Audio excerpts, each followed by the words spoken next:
Good afternoon, Ms. Mitchell and fellow colleagues. Welcome to Group 3 presentation on the pillar phonics. Group members are Ms. Bamini Prasad, Ms. Talita Welch, Ms. Renetta Singh, Ms. Chelsea Pierce, and Ms. Abigail Wilson. Acknowledgement. We would like to give special thanks to our lecturer, Ms. Mitchell, and my fellow colleagues for helping and assisting in this assignment.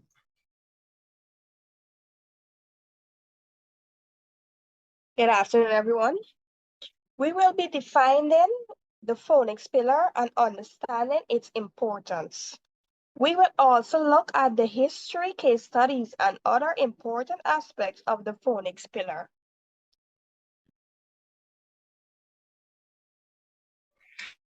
What is literacy? Literacy is comprehend specific ways of thinking, reading, and writing of a specific context.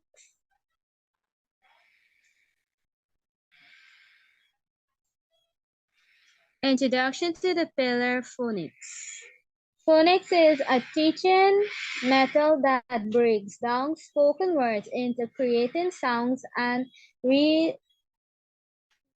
correlate them with alphabetic symbols. Highly recommended in schools. Three ways in which phonics align or conflicts with current educational trends and needs. Teacher can offer controlled vocabulary text in grade 1 to help students practice decoding. 2. Reading quality literature helps students develop vocabulary and comprehensions by reading a sense of story and enhancing their understanding of the subject. Children reading skills are evaluated not only based on their phonics skill, but also on their interest in a book. I'll now hand you over to Ms. Renetta Singh. Good afternoon, everyone. Historical background of pillars in phonics. Ancient phonics dates back to Egyptian and Sumerian times. There were development and improvement in ancient civilization in Greece and Rome, which laid a foundation of modern phonics. Philologist Richard Mulcaster created a phonics-based reading method in the 17th century, highlighting the relationship between letters and their corresponding sound. Andrew Bell, who promotes slate writing, a spelling and teaching method in which pupils trace letters on a slate or in the air, further improved this approach.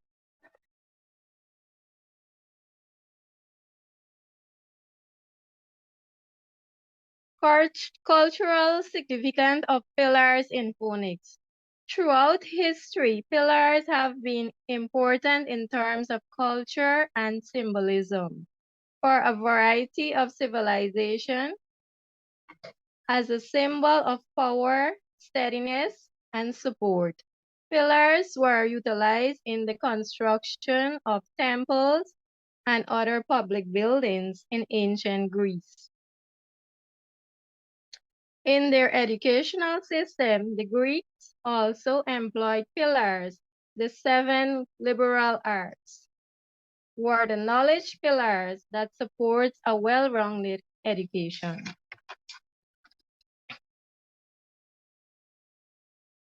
Objectives outlining purpose and direction of pillars in phonics. To teach children the alphabetic principle, for example, letter song correspondence. When you show the pupils letter A and says it makes the sound A as in apple. To provide children with explicit and systematic instruction in phonics.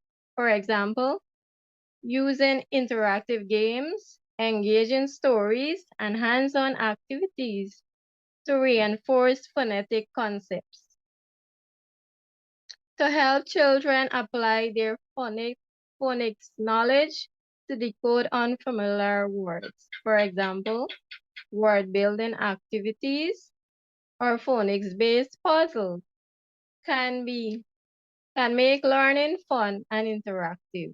I'll now hand you over to Ms. Tolija Welch. Good afternoon, everyone. Basics of phonic pillar. Phonic teaches us to blend letters to make new sounds, which helps us to decode words. The sounds we speak are called phonemes, and the written symbols are called graphemes. Phonics shows the relationship between the two.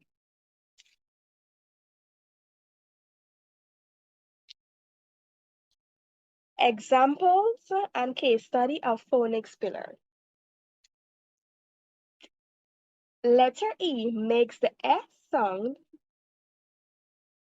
as in Eddie, elephant, and egg. Letter S says, as in six, set, and seam. We have two letters that gives an F sound. Letters P and H together says F in phone, Philip, and photo. Now I'll hand you over to Miss Chelsea. Good afternoon, everyone. I will present on the historical development of phonics and the influential thinker that associate with phonics. The root of phonics can be traced back to ancient civilization, like Europe, where phonetic in nature with symbols represent sound. Phonics has gone through changes influenced by different philosophers. The period of classic education.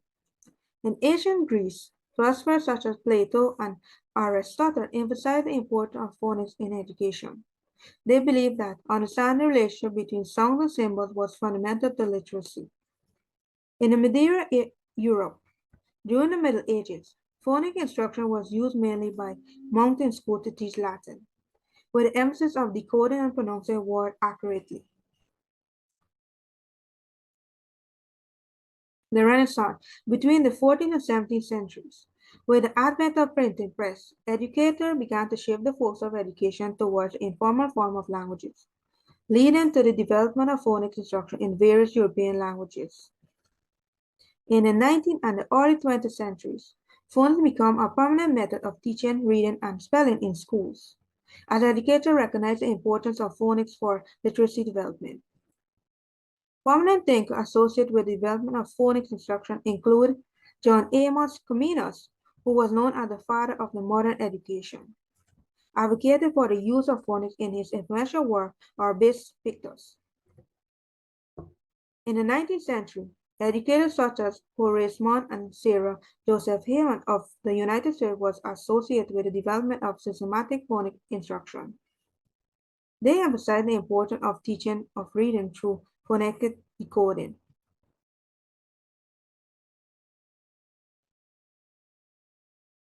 Other influential figures in the late 20th centuries include Rudolf Flinch, who is associated with the development of the synthetic phonics approach, and whose book, Why Johnny Can't Read, published in 1955, brought attention to the importance of phonics in reading instruction. Leonard Bloomfield, another education associated with the analytic phonics approach. In the mid-20th century, with the rise of the whole language approach to reading, phonics was no longer prominent. This changed in the late 20th and the early 21st centuries, when there was a re-emergence of phonics-based instruction as an effective approach from researchers such as Louisa Cook Moss. In 2000, the National Reading Panel also concluded that the research literacy provides solid evidence that phonics instruction produce significant benefits for children from kindergarten through sixth grade, and for children having difficulty learning to read.